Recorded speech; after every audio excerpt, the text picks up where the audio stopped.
Mes bien-aimés dans le Seigneur, que la grâce et la paix de notre Seigneur et Sauveur Jésus-Christ soient avec vous tous. Amen. Nous avons un message pour vous aujourd'hui qui est basé sur la prière. Et le titre du message de ce dimanche 26 juin 2022, c'est la puissance d'une église en prière. Est-ce que vous croyez dans une église en prière? Amen. Amen. Nous pouvons faire la lecture au livre de Colossiens, l'épître aux Colossiens, chapitre 4, verset 2, juste dans le verset 2. Ensemble. Persévérez dans la prière, veillez-y avec action de grâce. Encore. Persévérez dans la prière, veillez-y avec action de grâce. Merci. Que l'Assemblée de Dieu dise. Amen. Merci, vous pouvez vous asseoir. La puissance d'une église en prière.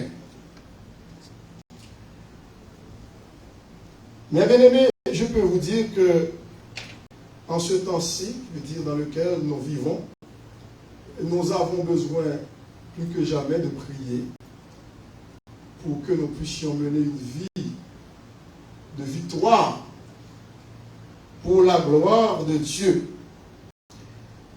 Ici, l'auteur de cette épître, c'est l'apôtre Paul, que vous connaissez très bien, qui encourageait les chrétiens de Colosse et tous les chrétiens de tous les temps à prier. La puissance d'une église en prière, c'est quelque chose qui peut susciter pas mal de questions pour savoir est-ce que la prière peut faire de grandes choses pour l'église en déclin? La réponse est oui. La lutte que livre le chrétien contre les forces spirituelles de Satan exige des prières intensives. Pas n'importe quelle prière, des prières intensives faites avec persévérance. Amen? Amen. Avec persévérance. Parce que nous avons un ennemi de taille. Nous avons un grand ennemi. À l'origine, qui a entraîné dans sa rébellion un tiers des anges derrière lui. Il les poussa à la révolte contre Dieu.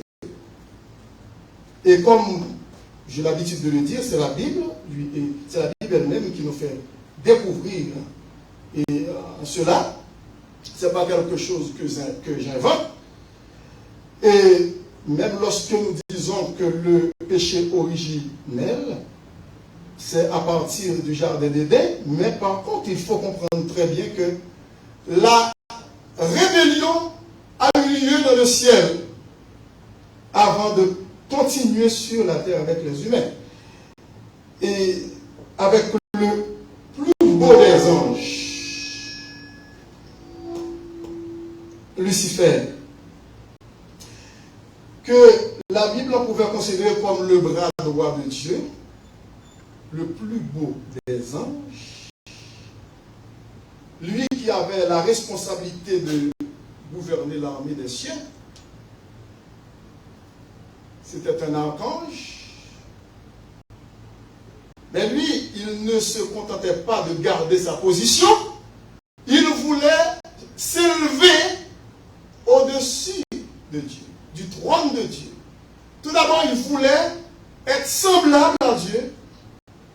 Et puis après, l'ambition allait plus loin. Il voulait détrôner Dieu.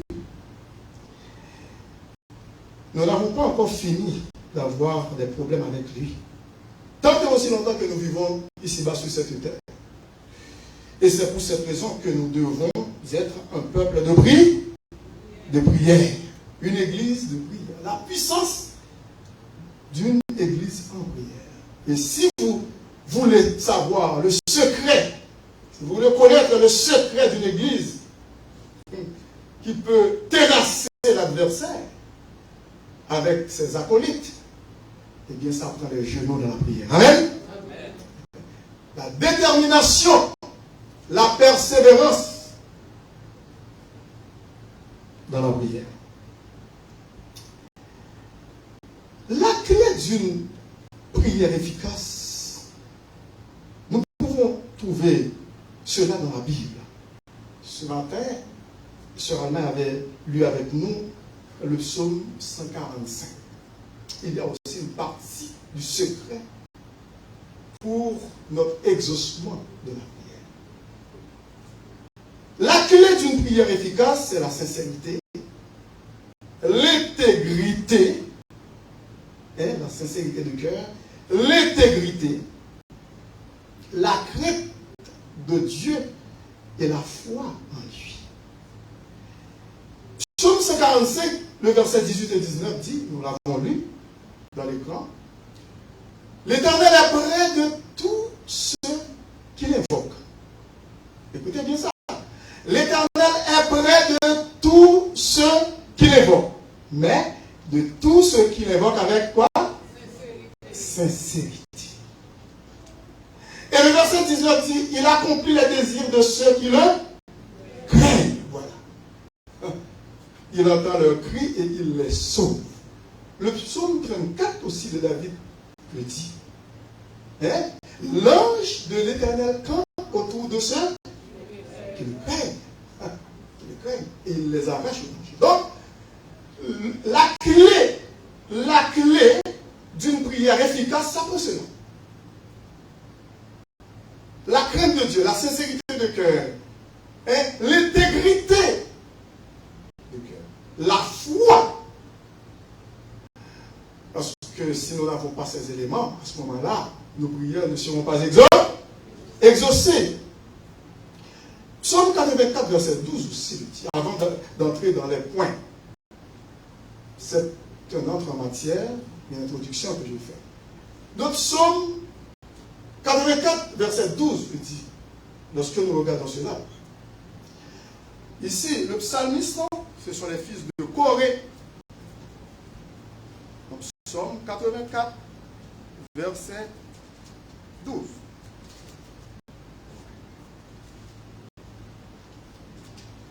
Ici, il dit, car l'Éternel Dieu est un soleil et un bouclier. L'Éternel donne la grâce et la gloire.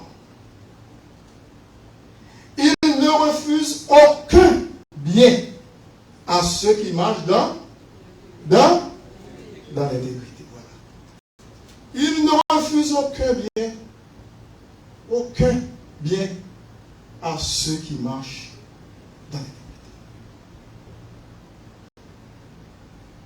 Je vais développer 2 points aujourd'hui pour une prière efficace avec ces ingrédients que nous venons de voir, bien entendu. On ne peut pas passer à côté. On ne peut pas les nier. C'est impossible. Ils sont incontournables, ces éléments. Ils sont indéniables. Pour avoir une prière efficace, pour que nos prières soient exaucées. Le premier point à considérer ici dans ce beau passage, de Colossiens chapitre 4, verset 2, où il est question de persévérer dans la prière, réaliser avec action de grâce. La puissance d'une église en prière, ça apprend la persévérance. La persévérance. La persévérance. La persévérance, c'est l'insistance, la constance.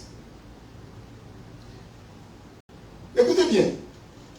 En grec, parce que le Nouveau Testament, c'est pour cette raison que quand les prédicateurs prêchent, ils disent « Oh, mais l'original en grec, c'est parce que avant les Romains, eh bien, la Palestine, Israël a été occupée par la Grèce, par Alexandre le Grand, qui est mort tout jeune, dans la trentaine. C'était lui, semble-t-il, parmi les tyrans, les dictateurs, les empereurs, qui a failli régner sur la terre entière. Alors, mais écoute, il est mort dans la trentaine, très très jeune. Il a soumis la Palestine, la Syrie et pas mal de pays. Et puis, après, les Romains sont arrivés. Et Jésus-Christ est né sous Rome et crucifié sous Rome. Donc, ici, persévérer en grec, c'est proskartereo. Qu'est-ce que ce mot proskartereo veut dire en grec, dans l'original? Cela signifie continuer avec fermeté dans la prière. Est-ce que vous êtes là? Et c'est ça la beauté de la langage, de la langue, du langage ou de la langue grecque qui est l'original dans la Bible. Eh bien, proskartereo signifie continuer avec fermeté. Ne lâchez pas prise. Continuez avec fermeté ou persister. Lorsque vous demandez à Dieu quelque chose, il faut persister. Lorsque vous demandez quelque chose à votre Père, votre Père terrestre, biologique, que vous savez qu'il est capable, il est en mesure de vous donner, vous persistez. Est-ce que vous êtes là? Combien d'enfants, combien de jeunes qui ont l'habitude de persister à demander à leurs parents lorsque vous savez que vos parents sont capables? Mais il ne faut pas, les déranger si vous savez bien que parfois ils ne sont pas capables, ils n'ont pas cette possibilité. Mais notre Père céleste, eh bien, sa richesse n'a point de limite. Est-ce que vous êtes là? Sa richesse n'a point de limite. Et c'est pour cette raison, quand nous nous adressons à notre Père céleste, il faut le faire avec persévérance. C'est lui qui nous demande de le faire. C'est lui qui nous dit de persévérer dans la prière. Persévérer. Alors donc, continuer avec fermeté et non pas se décourager. Persister. Et cette expression sous-entend une persévérance fervente ou du moins est résolue à toute épreuve, résolue. Une fermeté dans la prière. Lorsque nous regardons aussi dans Matthieu chapitre 7, Jésus-Christ a donné, après le sermon sur la montagne, il y avait 3 chapitres qui sont consacrés au sermon sur la montagne, chapitres 5, 6 et 7. Arrivé au chapitre 7, verset 7, il dit, demandez et l'on vous donnera. Cherchez et vous trouverez. Frappez et l'on vous ouvrira. Mais l'original, Jésus-Christ, lui, il l'a dit en hébreu, en araméen. Et puis, ces textes ont été traduits en grec. Donc, lorsque Jésus-Christ disait et au peuple d'Israël, aussi à ses disciples qui étaient parmi la foule sur la montagne, pour le sermon sur la montagne, Jésus-Christ disait, demandez et l'on vous donnera. Mais dans l'original, il y a ce qu'on appelle, il y a l'implication, il y a ce qu'on appelle sous-entendu. Demandez avec persévérance. Voilà. Parce que ce n'est pas la même chose quand on lit en français, on dit demander. Mais pourtant, dans l'original, dans le grec, il y a l'idée de demander avec persévérance. Demandez avec persévérance et l'on vous donnera. Cherchez avec persévérance et cherchez et vous trouverez. Frappez avec quoi? Voilà, vous comprenez bien. Avec persévérance et l'on vous ouvre. C'est ça. Qui veut dire, lorsque vous lisez la parole de Dieu dans la langue française, c'est un peu pauvre. Parce que ça ne donne pas toutes ces explications. Mais quand vous consultez l'original, vous voyez toutes ces choses-là. Alors, c'est pour cette raison que votre foi peut s'affermir davantage. Vous ne serez pas découragé, mais vous serez plutôt encouragé. Même lorsque le temps passe, mais vous serez encouragé. Demandez et l'on vous donnera. Cherchez et vous trouverez. Frappez et l'on vous ouvrira. Mais il faut le faire avec quoi? Voilà, vous comprenez bien le message. Il faut le faire avec persévérance, avec insistance, avec constance, avec assiduité. Amen. Et ça prend de l'énergie pour le faire comme ça, sans être découragé. Il y a un deuxième point que je veux aborder avec vous, c'est la vigilance. Est-ce que vous êtes là? Lorsque vous priez, vous devez être vigilant. Parce que l'ennemi va essayer de vous distraire. Et même lorsque vous priez, le sommeil peut vous emporter. Donc, il faut être vigilant. La vigilance. La vigilance. Pour pouvoir nous consacrer intensément à la prière, nous devons être vigilants à l'égard de beaucoup de choses. Beaucoup de choses. Des distractions journalières. Des choses que Satan essaie de nous lancer. Parfois, il vient avec des subterfuges, des attaques pour nous attirer vers lui. Parce qu'il est passé mettre dans l'art de tromper. Il est le plus grand menteur. Depuis l'origine, depuis l'origine. Le plus grand menteur. J'ai entendu une fois un pasteur qui prêchait dans une église. Et puis, le pire, c'est sur les réseaux sociaux. On l'a mis sur les réseaux sociaux. Qu'est-ce qu'il a dit? Ah, mais pas occupé des pasteurs, des conseils de pasteurs qui n'ont pas besoin d'aller mentir. Ou capable de mentir, bon, situation qui arrive, capable de mentir. Écoutez, c'est tellement grave, j'étais tellement surpris, étonné d'entendre ça. Moi, écoute, depuis que je suis enfant, jeune, adulte, je n'ai jamais entendu une telle prédication comme ça, je vous le lâche. Et ça fait entendre à la sainteté de Dieu, et c'est une abomination, c'est aberrant de lancer quelque chose comme ça sur la chair, devant le trône de Dieu, la sainteté de Dieu, devant Jésus-Christ lui-même qui a dit à ses disciples aussi devant la foule à Jérusalem, écoute, Satan est le père du mensonge. Parce que dès la Genèse, c'est ce qu'il a fait. Il a trompé Adam et Ève. Il a fait croire à nos premiers parents que Dieu les a menti. C'est pas vrai. S'ils mangent le fruit défendu, non, c'est pas vrai, il ne faut pas mourir. Est-ce qu'il ne faut pas mourir? Pourquoi les cimetières sont débordés de cadavres? Pourquoi les salons funéraires sont débordés? Pourquoi les hôpitaux sont débordés par les patients et les malades? Après, des cas compliqués, puis c'est le cimetière qui va les recevoir. Satan est le père du mensonge.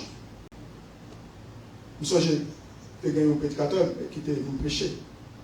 Avant que tu aies invité à prêcher en conférence à New York, à l'époque, nous avons rencontré moi la gratuite.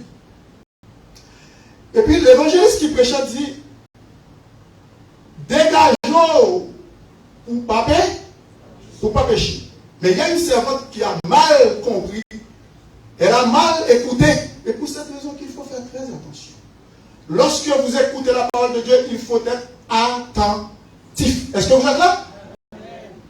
Et puis, dans une autre soirée de la conférence, et puis le pasteur est là, les gens qui lui disent les évangélistes, la sœur allait donner un témoignage.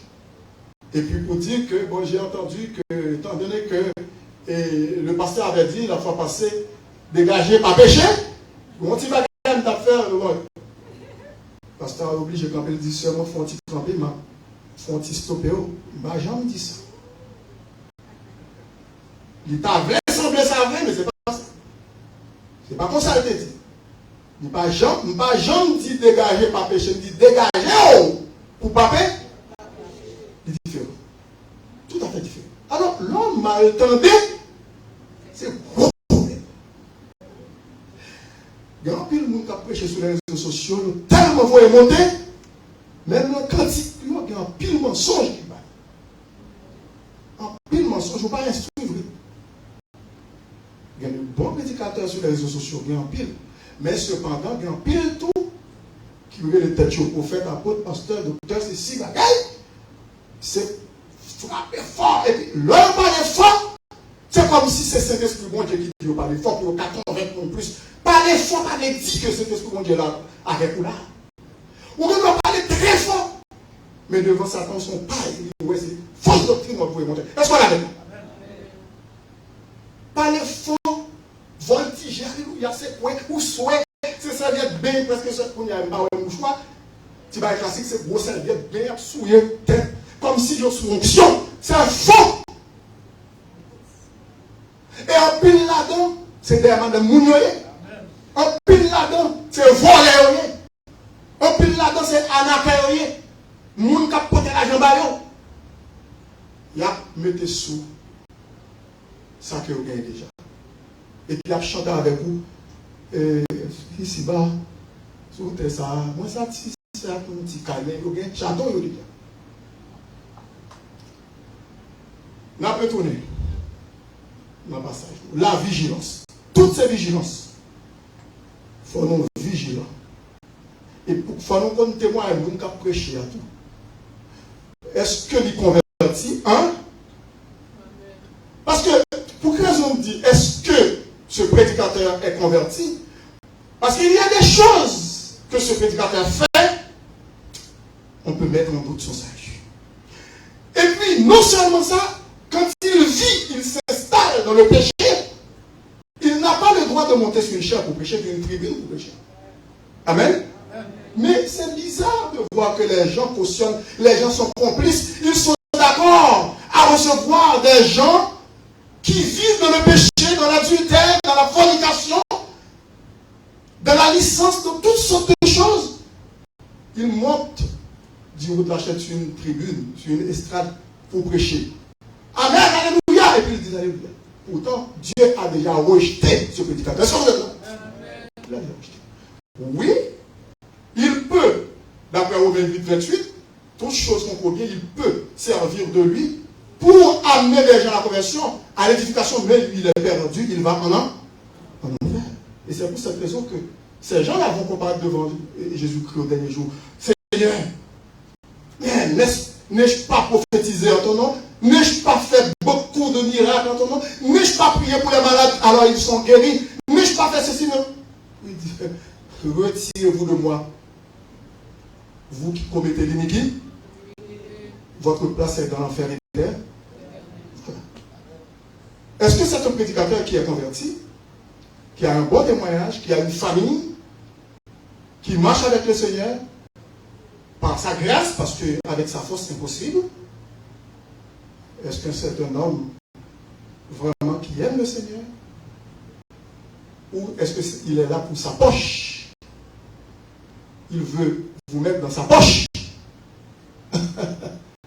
Il faut être vigilant. Oui, nous prions avec persévérance, mais nous devons être vigilants.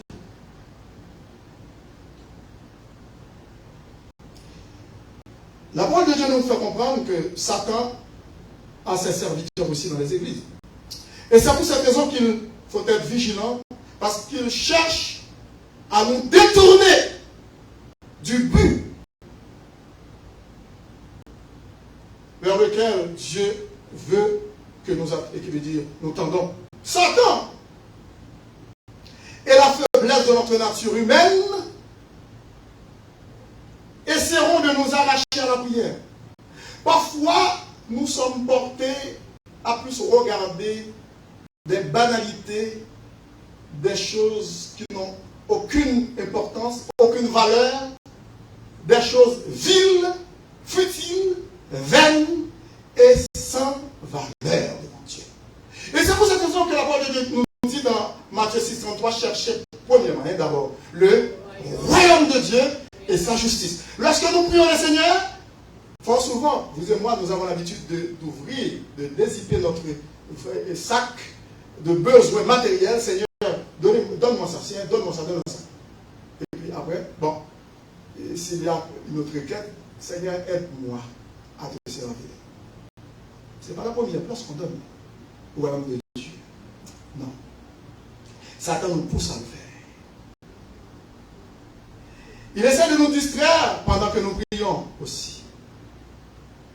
Nous préférons des programmes de ce monde, des téléséries américaines, canadiennes, à la télévision, au lieu de prier le Seigneur, d'être au chevet du Seigneur pour la prière.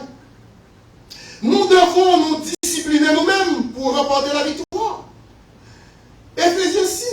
18 à 20.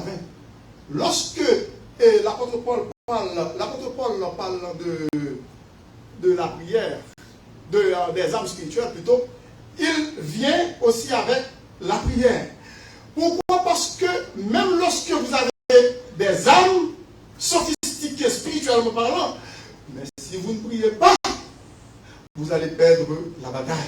Et c'est pour cette raison que parmi les âmes énumérées, cette âme de la prière est vraiment insoupçonnée. C'est une âme qu'on ne peut pas comparer avec les autres âmes.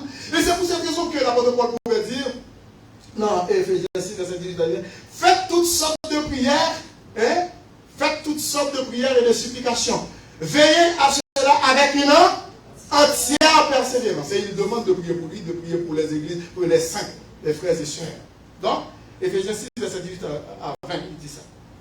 Faites en tout temps par l'esprit toutes sortes de prières et de supplications. Veillez à cela, ou veillez avec action de grâce. C'est le même thème qu'il a utilisé dans Colossiens 4, verset 2, où il est question de persévérer dans la prière. Veillez avec action de grâce. Il faut toujours veiller. Veiller.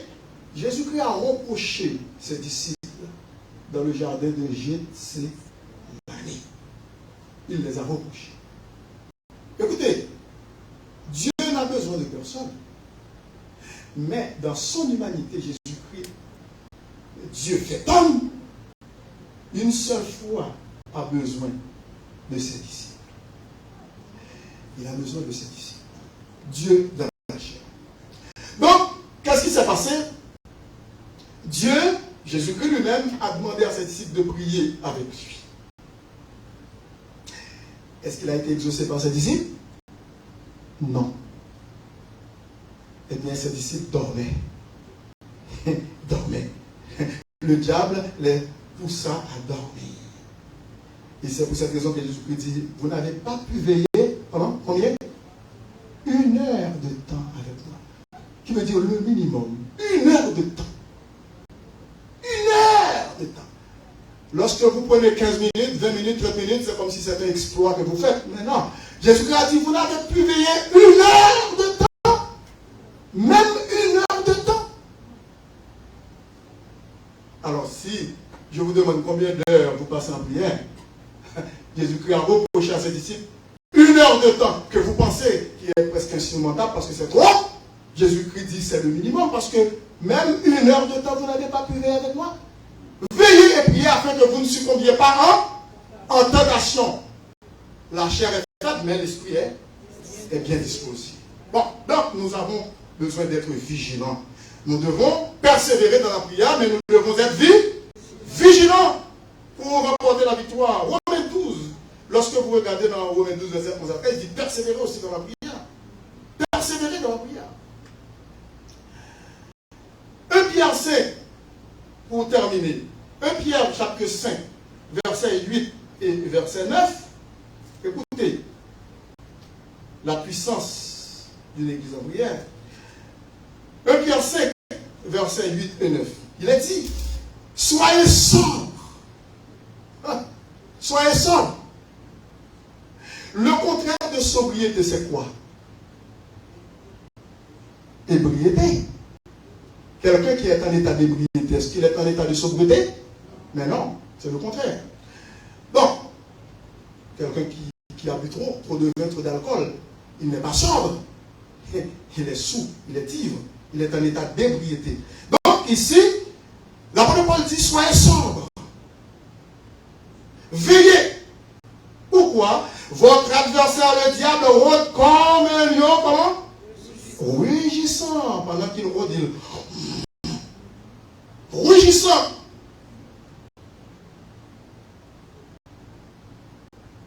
Qu'est-ce qu'il fait? Il rôde comme un lion rugissant, cherchant qui il dévorera. Qui? Pourquoi la Bible dit cherchant qui? Les gens qui sont restés, les chrétiens oisifs. Les chrétiens qui restent sans rien faire, à ne rien faire. Les chrétiens qui ne sont pas vigilants. Les chrétiens qui ne prient pas. Les chrétiens qui ne veillent pas. Les chrétiens qui ne prient pas avec persévérance. Ils le moment où vous allez être découragé. À ce moment-là, il saute sur vous. Comme un lion qui rugit et puis qui saute sur sa proie. C'est ce que Satan fait. Il attend un temps favorable. Après les 40 jours de jeûne de Jésus-Christ, Jésus-Christ n'avait même pas besoin de prier en tant que Dieu. À combien plus forte raison vous et moi? Il a prié avant de choisir des disciples, de commencer, de débuter son ministère. Après les 40 jours et 40 nuits de jeûne de Jésus, il a eu faim. Satan savait ça. Satan savait qu'après 40 jours, 40 nuits, on a faim. Le corps a besoin de la nourriture. Sinon, on va être tellement faible et puis ça va causer beaucoup de dégâts dans le corps. Ça peut être irréversible même. Il a proposé à Jésus-Christ de transformer des pierres en pain. Mais écoute, Jésus-Christ peut le faire. C'est lui qui a créé les pierres, c'est lui le créateur de l'univers. Mais il n'a pas à recevoir de l'ordre de la part d'un usurpateur, celui qui est depuis des millénaires, qui a fait révolter des anges, le tiers des anges en arrière de lui, contre Dieu. Et l'astuce qu'il a poussé, ce diable, ce tentateur, il a osé même dire, si tu es le Fils de Dieu, écoutez, si, Satan sait que Jésus-Christ est le Fils de Dieu, pourquoi il veut mettre du doute comme il l'a fait auparavant avec Adam et Ève? Il a utilisé la même stratégie, le même stratagème. Comme je vous ai dit qu'il est passé maître dans l'art de mentir, de tromper. Il est un fin, un rusé, un matrois. Il sait que Jésus-Christ est le Fils de Dieu. Pourquoi? Moi j'ai entendu une fois un prédicateur dire, Satan ne savait pas que Jésus-Christ était le Fils de Dieu parce qu'il n'avait pas, lorsqu'il était avec lui dans le ciel avant sa révolte, Jésus-Christ n'avait pas un corps humain et il était esprit. Mais c'est faux! Il ne faut pas recevoir cette doctrine, c'est pas vrai. Satan sait. Il sait pendant que Jésus-Christ est venu sur la terre, il sait que c'est Jésus-Christ. Il veut mettre du doute dans la tête de Jésus-Christ pour lui faire abandonner la mission de sauver l'humanité. C'est pour cette raison qu'il est venu pour dire Jésus, si tu es le Fils de Dieu, jette-toi en bas. Il sait que Jésus est le Fils de Dieu.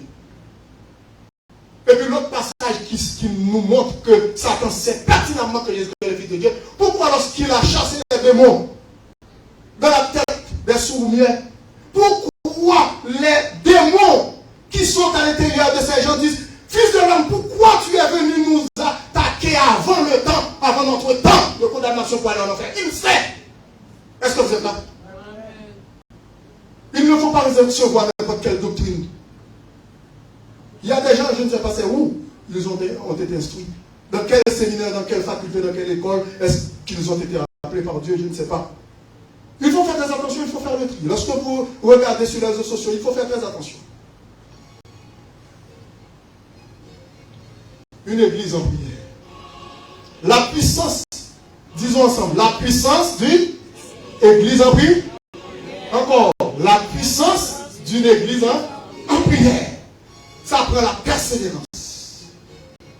Ça prend la vigilance. Il y a un terme aussi qu'on peut voir en grec, Grégoréo. Grégoréo, ce n'est pas notre frère bien-aimé Grégory qui est là. Mais ici, quand il est question de Grégoréo, cela signifie veiller.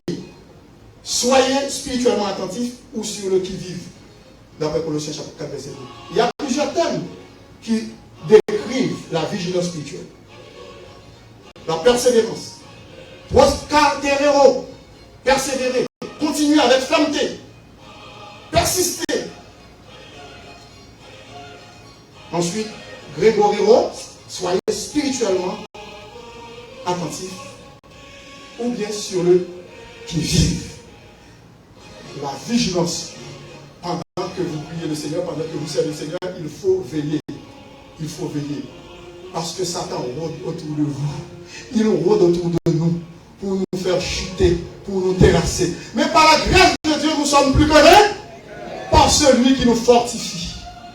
C'est pour cette raison que l'apôtre Paul nous a dit dans Romains 8, car j'ai l'assurance, je demeure convaincu, dit-il dans l'original, j'ai l'assurance, car ni la mort, ni la vie, ni les choses présentes, ni les choses à venir.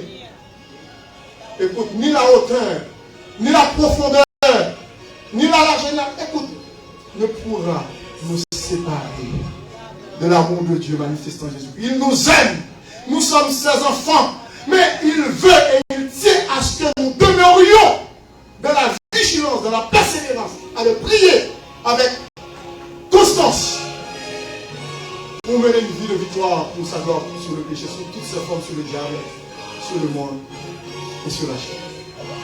Que le Seigneur nous aide à être une église en prière, une église qui manifeste la puissance de Dieu dans notre vie, dans ce monde ténébreux. Que le Seigneur bénisse.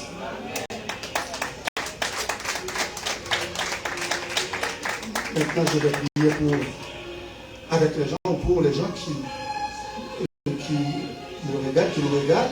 Les gens qui n'ont pas encore Jésus-Christ dans leur vie, ils peuvent réciter cette courte prière. Seigneur Jésus, je te demande pardon pour mes péchés. Je sais que tu es venu mourir pour moi sur la croix. Tu as versé ton sang précieux pour payer la dette de mes péchés, pour me sauver, pour me donner la vie éternelle. Autrefois, je vivais dans la désobéissance, dans la rébellion contre toi. Mais maintenant, Père Céleste, je veux recevoir ton Fils Jésus-Christ qui est mort pour moi sur la croix. Seigneur Jésus, entre dans ma vie, fais de moi un enfant de Dieu par ton Saint-Esprit pour l'éternité, pour être dans la gloire éternellement. Amen. Et cette prière que vous voulez me faire, si vous êtes sincère, sachez que vous êtes devenus enfants de Dieu dès aujourd'hui. Vous avez la vie éternelle. Et vous le regretterez jamais. Que le Seigneur bénisse. Père Saint, merci pour ce moment passé dans toute cette présence. Merci pour tout ce qui a été fait. Maintenant, nous allons rentrer à la maison. Nous te prions, Père Saint, de faire en sorte que nous puissions mettre en pratique cette parole, afin que nous puissions vivre une vie de victoire pour ta gloire, jour après jour. Bénis ton peuple, bénis ton Église à travers le monde, l'Église universelle. Nous te prions ainsi avec le pardon de nos péchés. Dans le nom précieux de ton Fils Jésus-Christ, qui vit et qui règne au siècle des siècles. Amen. Que l'Assemblée de Dieu dise. Amen. À la prochaine. C'était votre serviteur, Pasteur Jean, qui vous dit au revoir. Merci.